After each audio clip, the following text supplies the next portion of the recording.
네, 안녕하십니까. 저는 이제부터 30분 정도 동안 연습 세트 만드는 거, 그 다음에 클래스룸 관리가 대체 어떤 식으로 작동되는지 이런 것들을 소개시켜 드릴 효명고등학교 교사 이현준입니다. 네, 제 소개는 뭐 간단하게 하겠습니다. 네, 저는 이제 터치 교사단 1기, 2기이고요. 그 다음에 에듀벤처에서도 자문위원을 지금 맡아서 하고 있습니다. 자, 사실은 지금 여기 들어와 계신 분이 그렇게 많이 없어서 이게 약간 조금 이제, 효과가 좀 떨어지는데요.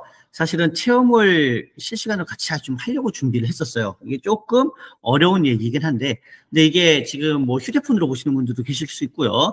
PC 앞에 앉아 계시는 분들도 계실 수 있고 한데, 사실은 PC 앞에 앉아 계시지 않으면 요거는 같이 좀 이게 하기가 좀 어렵습니다. 그래서 제가 이게 어차피 녹화본으로 나오잖아요. 그래서 나중에 녹화본을 보시고라도 들어와서 참여하실 수, 어차피 과제용으로 제공되기 때문에 가능하거든요. 그래서 그렇게 해보시라는 어떤 그런 의미로 일단은 체험 계정 만들어 놨고 나중에 보시는 분들이 체험 계정 링크를 타고 들어오셔서 보시면서 같이 이렇게 팔로우업 하시면 좋지 않을까라고 생각을 합니다. 네. 이제 먼저 연습 세트를 먼저 이제 설명을 드리려고 합니다. 화요일 날에 연습 세트를 소개를 보셨잖아요. 근데 저는 이제 고등학교 교사이기 때문에 어떻게 보면 고등학교의 입장에서 어떤 보는 시각도 보여드릴 수 있을 것 같고요. 일단은 체험을 할 수 있도록 계정을 드렸으니까 들어와서 체험도 해보시고 이런 식으로 해보시면 좋을 것 같습니다. 네, 일단 연습 세트는요, 간단하게 말하면은 문제풀이 중심의 학습 지원을 하는 도구라고 보시면 됩니다. 어디에 붙어나냐면 구글 클래스룸에 과제에 붙습니다. 그래서 과제에 보통 이제 구글 뭐 문서나 구글, 네, 그쵸. 그래서 구글 뭐 저기 스프레드 시트나 이런 것들 다 붙여놓잖아요. 뭐 설문지도 붙이고요. 그런 것처럼 네, 이걸 같이 붙여서 쓸 수 있는 어떤 그런 거고요. 딱 연습 세트를 처음 보면 느낌이 되게 재밌는 게 구글 설문지랑 되게 비슷하다. 뭐 싱글 초이스, 멀티플 초이스 이런 거 다 있고요. 그 다음에 단답형, 서술형 이런 것들 다 낼 수 있거든요. 그래서 그게 다 설문지에 있잖아요. 네, 그래서 그런 것들이 이제 여기 좀 비슷하다고 느끼실 겁니다. 그 다음에 설문지랑 가장 큰 차이점이죠. 학생의 풀이 과정을 적어라. 학생한테 풀이 과정을 좀 적어라고 한 다음에 그 풀이 과정을 얘가 풀이가 끝난 다음에 확인할 수 있습니다. 그 다음에 뭐 설문지 같은 경우는 퀴즈 형태로 내면 몇 점, 몇 점, 몇 점 이렇게 배정을 하잖아요. 점수를. 얘는 그런 점수 매기는 형태의 어떤 그런 형태가 아니고요. 얘가 틀렸어, 맞았어. 그런데 처음에 맞았어, 두 번, 세 번 시도하고 맞았어, 열심히 노력했어. 이런 것들이 이제 나오게 된다. 그래서 점수를 매기는 형태는 아니지만 풀이를 어려워했는지 아니면 뭐 여러 번 끈기 있게 시도했는지 이런 어떤 정성적인 학생 분석이 가능한 그런 어떤 특징이 있습니다. 이거 좀 놀랍죠? 네. 그리고 좀 이따가 제가 좀 중점적으로 보여드리고 싶은 부분인데 AI 보조교사, AI 튜터 이런 게 사실 지금 프랙티스셋에 들어와 있어요. 많이들 모르실 거예요. 프랙티스셋을 지금 실제로 쓰고 계신 학교들도 이게 들어왔는 줄 잘 모릅니다. 근데 오늘 좀 보여드리려고요. 특히 이제 다른 과목이 아니라 수학에 특화돼 있고 수학에 있는 가장 로우 레벨의 문제들 있죠. 예제나 유제 수준의 간단한 문제들이 적용이 돼 있습니다. 그게 어떻게 적용되는지 보여드리도록 할게요. 저기 지금 보여드리는 게 한국에서는 현재는 일단은 이 AI 기능이 수학에서만 적용되어 있다라고 간단히 좀 설명을 드리겠습니다. 네, 지금 유튜브 저기 그 댓글로 보시면은 아마 링크가 있을 거예요. 링크가 있을 건데, 지금 혹시 모르면, 혹시나 해서 제가 저기 채팅에 한 번 더 부탁을 드리겠습니다. 강의안에 지금 이제 체험 링크가 있고요. 요거는 제가 잠깐만요.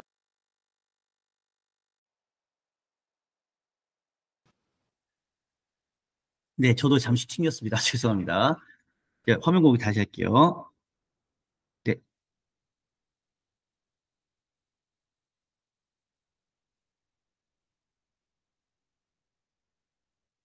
네, 지금 제가 유튜브 스트리밍 쪽을 제가 건드릴 수가 없어서 부탁을 드렸습니다. 링크를 좀, 이렇게 건네주세요. 그래서 지금 링크가 아마 제가 알기로 클래스룸 초대 링크가 있을 거고요. 그 다음에, 이 시연용 계정 링크가 두 개가 나갈 겁니다. 혹시나도 시연용 링크 계정이 지금 안 보이신다 하시는 분들은 구글 클래스룸에 들어오실 수 있는 분들은 요 수업 코드를 치고 들어오시면 들어와 주십니다. 대신에 개인 지메일은 들어오셔도 프랙티스 체험을 못 하세요. 그래서 요거는, 그 외부 도메인이 승인된 학교 계정이신 분들은 그렇게 해서 들어오시면 좋을 것 같고요. 시연 가능하신 분들은 시연을 하고 시연이 좀 어려우신 분들은 그냥 화면을 보면서 저도 이제 학생으로서 시연을 할 거거든요. 보시면서 이런 식으로 작동을 되는구나 그런 것들을 보시면 좋지 않을까 네, 라고 생각을 합니다. 네, 지금 일단은 프랙티스셋을 먼저 보여드릴게요. 저도 이제 계정을 하나 받아서 들어가겠습니다. 맨 밑에 있는 계정을 하나 가져갈게요. 이걸 제가 가져가겠습니다.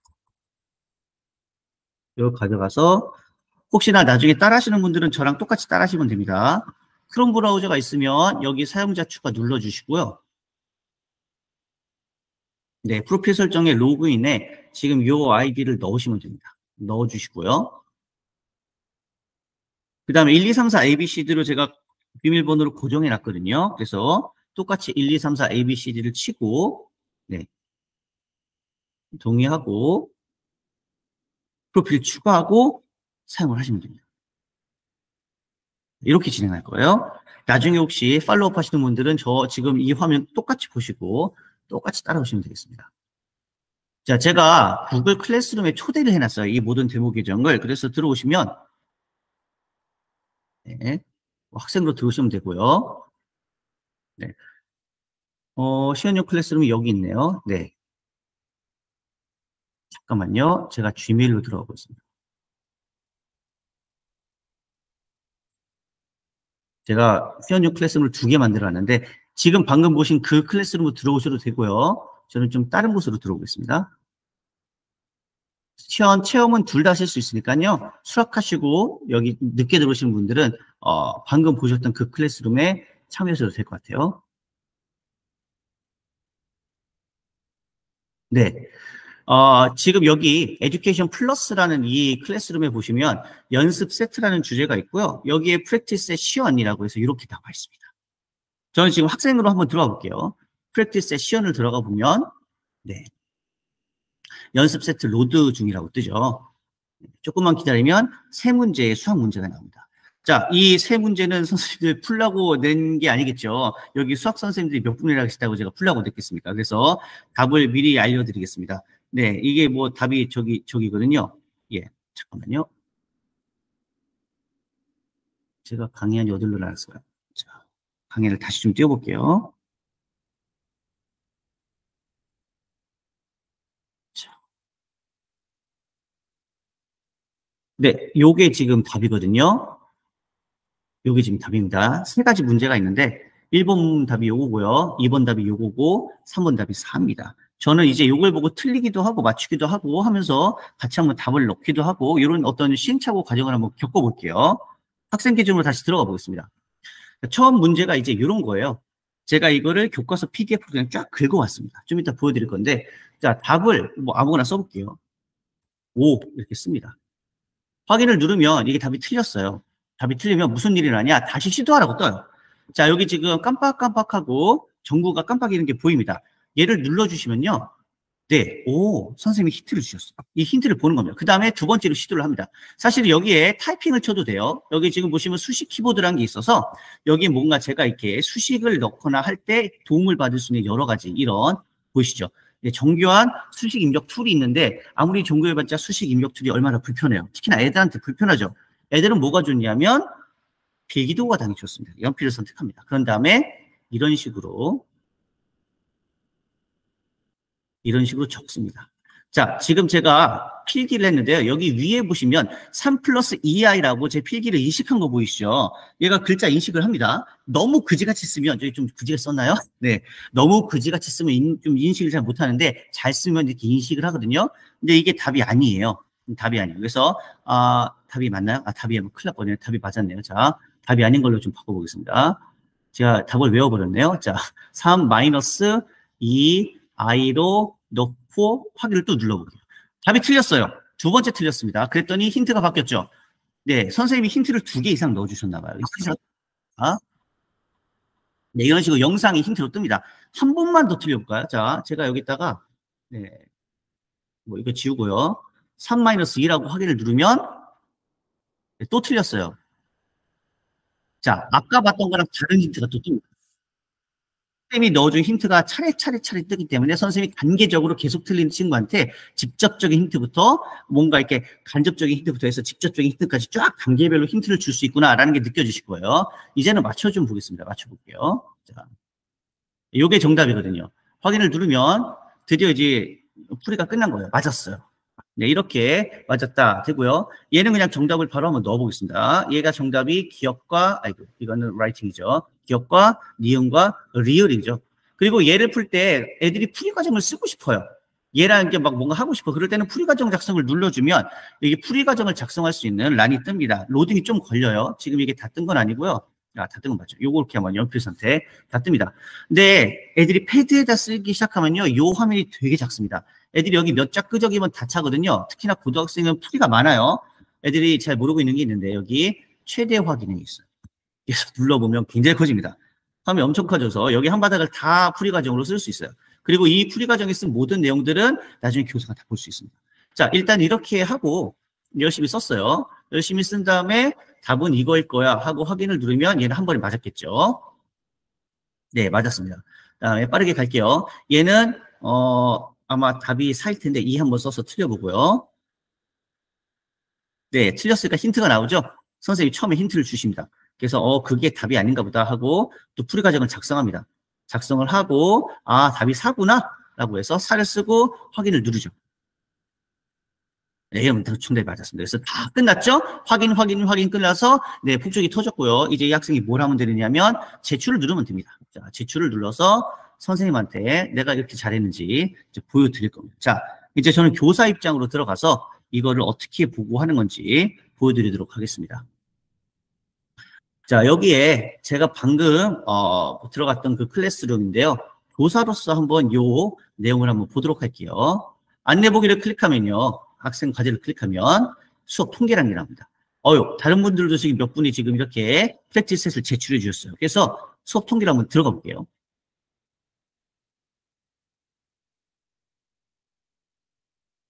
자, 통계를 들어가 보면 이렇게 많은 문제를 어려워한 학생, 많은 문제를 끈기 있게 여러 번 시도한 학생, 이런 식으로 주목할 만한 학생들에 대한 얘기가 딱 나옵니다. 그래서 그래? 문제를 많이 어려워했어? P20 데모를 클릭하면 P20 데모가 딱 수특이 되죠. 난 수학이 싫어요. 아이고, 큰일 났네요. 네, 이런 친구들 나옵니다. 네, 여기 틀렸어요. 또 오답이에요. 그림이야 그리고 틀립니다. 그죠? 이런 친구들한테 이제 아주 좋은 어떤 피드백을 줘야 되겠죠. 네. 하이터치의 어떤 피드백을 줄 거고요. 여기 지금 보시면 XXX, 뭐 체크 X 체크 써져 있는데 체크는 맞은 거고 X는 틀린 겁니다. 물론. 그런데 체크의 색깔이 다르죠. 이 진한 체크는요. 첫 번째 시도에서 정답을 맞은 친구들이 이렇게 듭니다. 그 다음에 여기 지금 시도 1회 오답이라고 뜨죠. 결국엔 틀렸는데 시도를 한 번 더 한 친구예요. 시도를 어떻게 했지? 보면은 그 시도 이력도 떠요. 그러니까 몇 번째 시도에서 뭐를 선택했고 몇 번째 시도에서 거기 오답을 받았는지 굉장히 세밀하게. 네, 이런 식으로 지금 들어가진다는 걸 알 수 있어요. 애들이 만약 풀이 과정을 썼다라고 하면 그 풀이 과정도 단계별로 떠요. 자, 예를 들어서 지금 아까 2번 시도한 게 있어요. 3번 시도한 친구가 있죠. 네, 시도를 했으면 첫 번째 시도, 두 번째 시도, 세 번째 시도에 답이 나오고요. 만약 풀이 과정을 그때그때마다 같이 바꿨었다라고 했다면 풀이 과정도 다 다르게 뜹니다.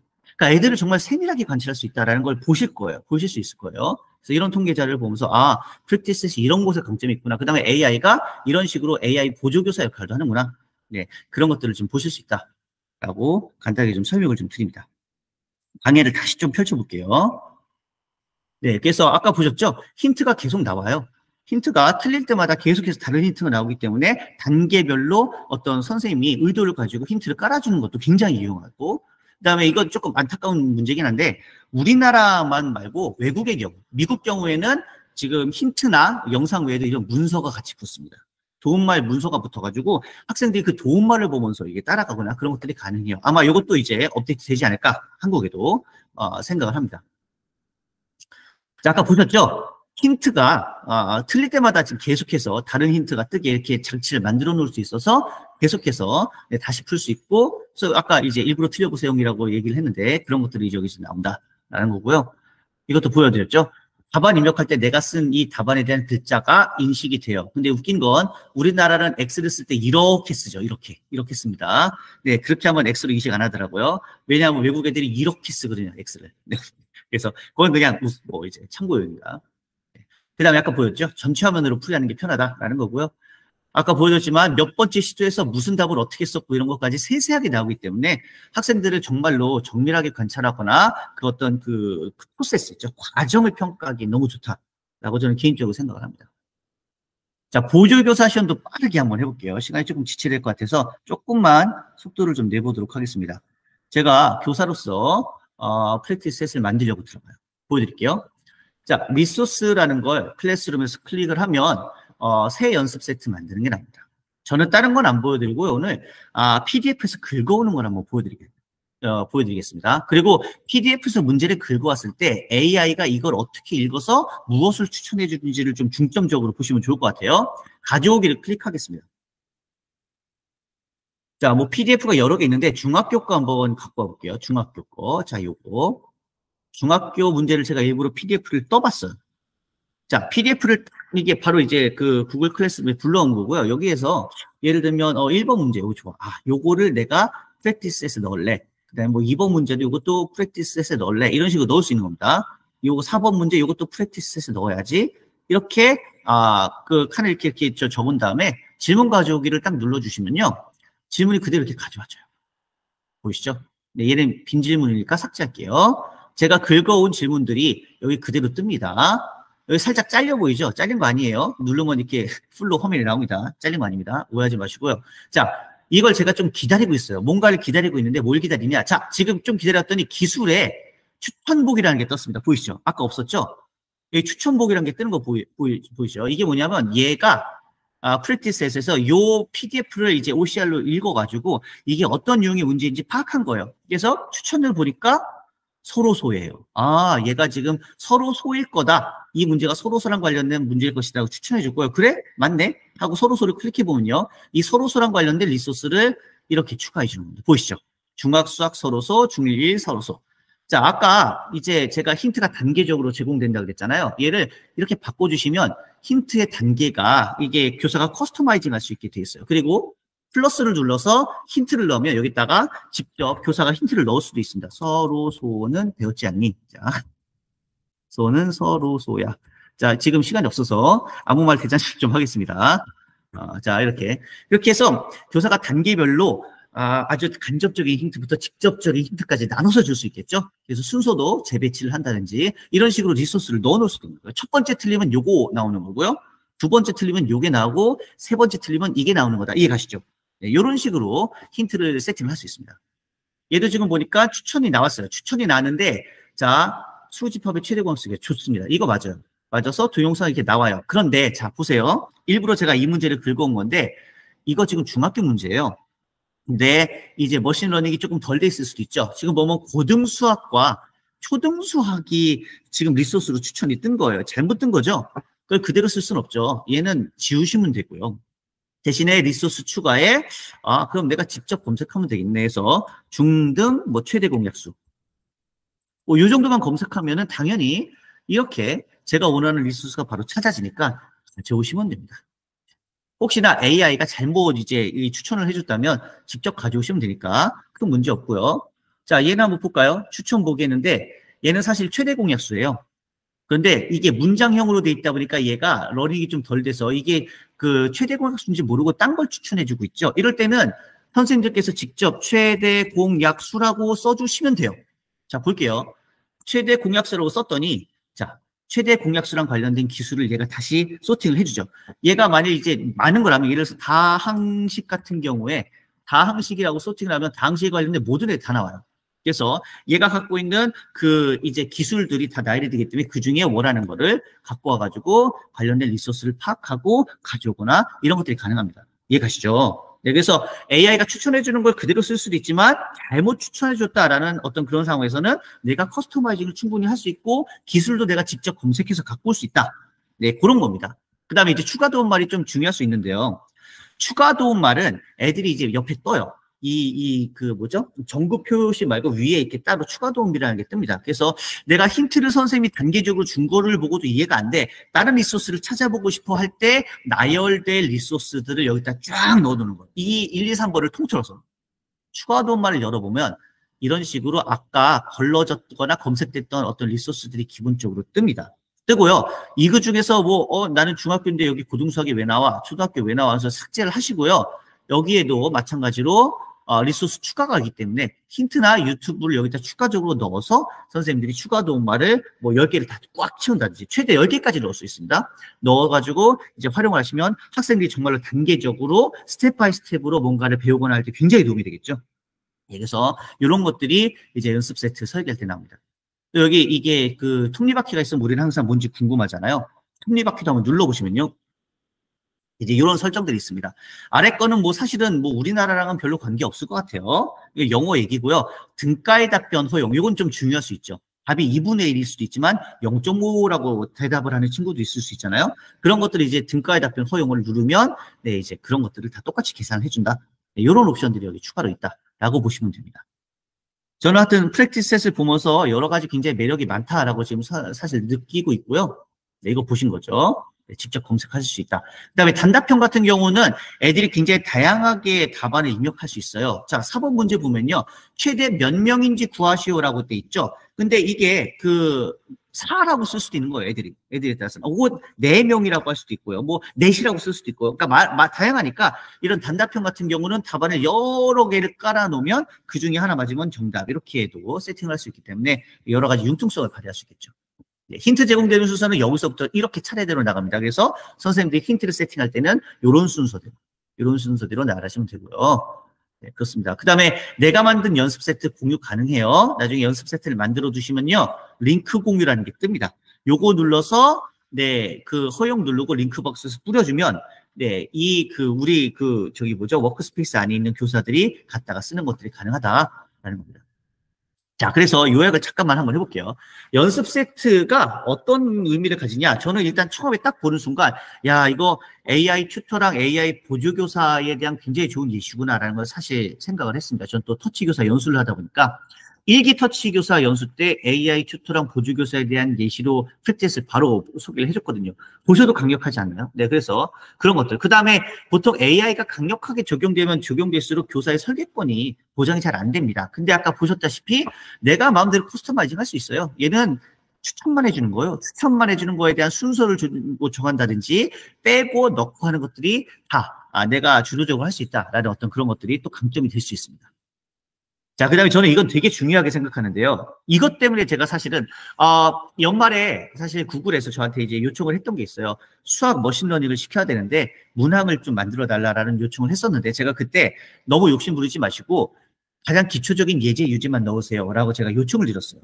이유가 뭐냐면, 딱 이 솔루션을 봤을 때부터 느낀 게, 이건 진짜 기초학습 부진 학생을 위한 정말 최적의 솔루션이 될 수 있겠구나라는 걸 느꼈기 때문입니다. 지금 계신 분들 중에, 이 영상을 보시는 분들 중에, 지처 선도학교랑 관련되신 분들, 혹은 터치교사분들 계실 겁니다. 그분들 아세요? 수학 코스웨어 중에 학습 부진 학생에 특화된 어떤 맞춤형 솔루션 같은 건 사실 없어요. 공부 잘하는 애들이 알아서 더 잘할 수 있게 해주는 건 많습니다. 그렇죠? 이건 뭐 저도 인정하는 거고. 그런데 얘는 정말로 학습 부진 학생이 스텝 바이 스텝으로 따라올 수 있게 정말 내가 잘 설계해 줄 수 있고 자기의 수준과 어떤 상황에 맞게 그 스텝 바이 스텝을 잘 따라올 수 있게 만들어 줄 수 있겠구나라는 생각이 강하게 드는 어떤 그겁니다. 연습 세트는 정말 그런 어떤 강점이 있다고 생각을 해요. 기본 예제 유지애들도 머신러닝 일단 돼 있고요. 아까 보셨죠? 다시 풀어보기 얼마든지 계속 풀어볼 수 있고요. 단계별로 선생님이 힌트를 제대로 깔아주면 애들이 단계별로 오면서 정말 결정적인 힌트들을 받아가면서 문제 해결을 할 수 있습니다. 그래서 저는 정말 기초학력 부진 학생에 대해서는 다른 AI 코스웨어나 이런 것보다 연습 세트가 가장 강력하고 가장 안성맞춤이지 않나. 저는 개인적으로 이렇게 생각합니다. 시간이 얼마 없기 때문에 이 부분은 조금 빠르게 넘어가도록 할게요. 클래스룸 관리 부분인데요. 크게 두 가지로 준비를 했습니다. 내가 이제 일반 교사일 때 클래스룸 관리를 하는 게 있고요. 그 다음에 내가 학교 관리자일 때 클래스룸 관리를 하는 게 있어요. 둘 다 유료 버전에서 추가된 기능들이 있습니다. 간단하게 좀 보여드릴게요. 자, 첫 번째로 개별교사의 클래스룸 관리 기능 중에 뭐가 있느냐? 저는 이제 이걸 보면서 와, 이건 진짜 대박이다 생각했습니다. 뭐냐? 선생님들 기억하실 겁니다. 코로나 초기에 우리가 구글 클래스룸을 써요. 근데 막 각 반별로 공지사항 같은 거 뿌리고 막 그럴 때 선생님들이 막 그 공지사항을 나도 쓰고 싶어. 근데 저쪽 반에 있는 걸 뭐 1반부터 10반까지 모든 교사들이 다 써야 돼. 이거 힘들잖아요. 그래서 제가 기억하기로는 선생님들이 교사 전용 클래스룸을 많이 만드셨어요. 그래서 거기다가 리소스를 넣어놓고 복사해서 쓰셨습니다. 기억나시죠? 네, 그런 식으로 되게 불편하게 쓰셨단 말이에요. 근데 유료 워크스페이스는 뭐가 있냐? 수업 과제 공유가 아예 있어요. 들어가 있습니다. 그래서 이거 누르고 복사해서 뿌려주면 그대로 받아서 들어가서 쓸 수 있습니다. 이게 너무 좋죠. 그래서 네, 에듀플러스에는 수업 과제 공유 링크가 있기 때문에 더 이상 교사 전용 무슨 뭐 클래스룸 방을 만들어서 거기서 갖고 와서 재사용하고 이럴 필요 전혀 없다. 네, 이거를 이제 말씀을 드립니다. 너무 좋죠? 자, 그 다음에 요거는 사실은, 학생을 분석한다라기보다는 클래스룸 상태를 분석하는 거기 때문에 어떻게 보면 이제, 개별 교사들한테 엄청 유용하진 않을 수 있어요. 내 클래스룸 분석이라는 게 있습니다. 그래서, 유료 워크스페이스에 보면요. 이게 클래스룸 옆에 사이드 메뉴 이런 거 있잖아요. 여기에 이런 모양의 아이콘이 하나 더 있어요.